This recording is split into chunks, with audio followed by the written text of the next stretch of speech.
মর্যাদা আল্লাহ আমাদেরকে বাড়ায় দিলেন, 70 গুণ মর্যাদা আল্লাহ আমাদেরকে বাড়ালেন, 70 গুণ। তার একটা মর্যাদা বলে দিয়ে যায়, জুমার নামাজ আদায় করতে আপনি যখন মসজিদে রওনা দিবেন, ইয়া আইয়ুহাল্লাযীনা আমানু ইযা নুদিয়া লিস-সালাতি মিন ইয়াউমিল জুমআতি ফাসআউ ইলা যিকরিল্লাহি ওয়া যারুল বাই'।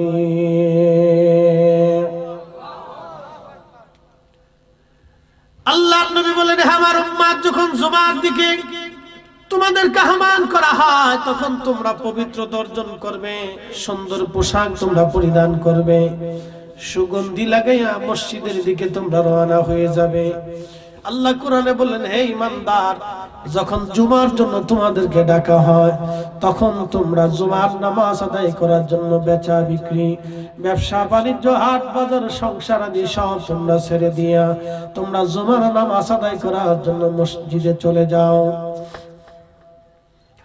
আল্লাহর নবী বললেন, জুমার নামাজ আদায় করার জন্য মুসল্লি যখন কদমে কদমে কদমে কদমে কদমে হেঁটে হেঁটে হেঁটে হেঁটে খোদার ঘর মসজিদে যায়, ইমাম সাহেবের কাছাকাছি বসে, সুন্দর মতো বসে, আর আদবের সাথে জুমার নামাজ আদায় করে হেঁটে হেঁটে হেঁটে হেঁটে মসজিদ থেকে বাড়ি আসে।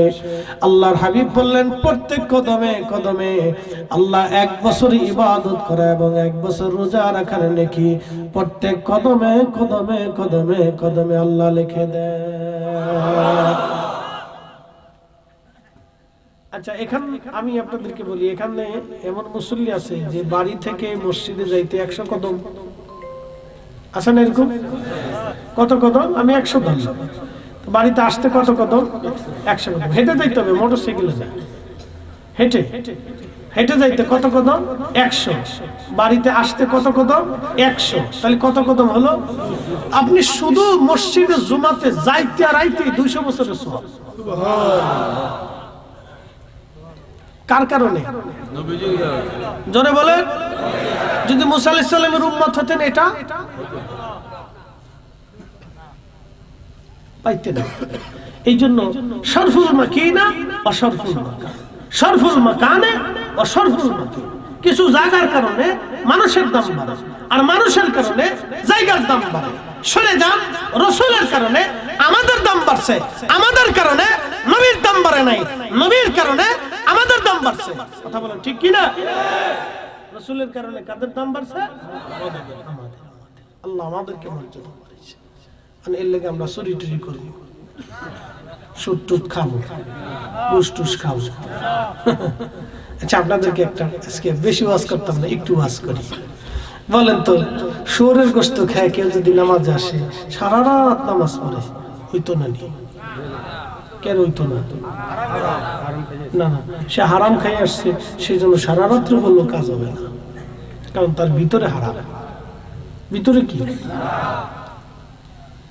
শুয়োরের গোশত খেয়ে এসে যদি সারা রাত নামাজ পড়লে নামাজ না হয়, তাহলে সুদের টাকা, ঘুষের টাকা, অন্যের টাকা মারি দিয়ে টাকা দিয়ে গরুর গোশত খেয়ে, খাসির গোশত খেয়ে, মুরগার গোশত খেয়ে, বিরিয়ানি খেয়ে, পোলাও খেয়ে, মাছ খেয়ে, সবজি খেয়ে, খাবার খেয়ে, হেটা খেয়ে নামাজ আইলে নামাজ হইব সারা রাত্র?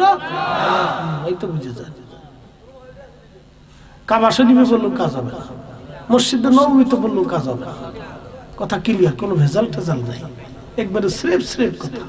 এই জন্য আমাদের দেশের কিছু হাজি আছে, পয়সা করে হইলে মক্কায় যায়, টুইন টাওয়ারে ওঠে, কুলুব টাওয়ার। রে বাপ রে বাপ, তো হজে যায় না, পিকনিকে যায়,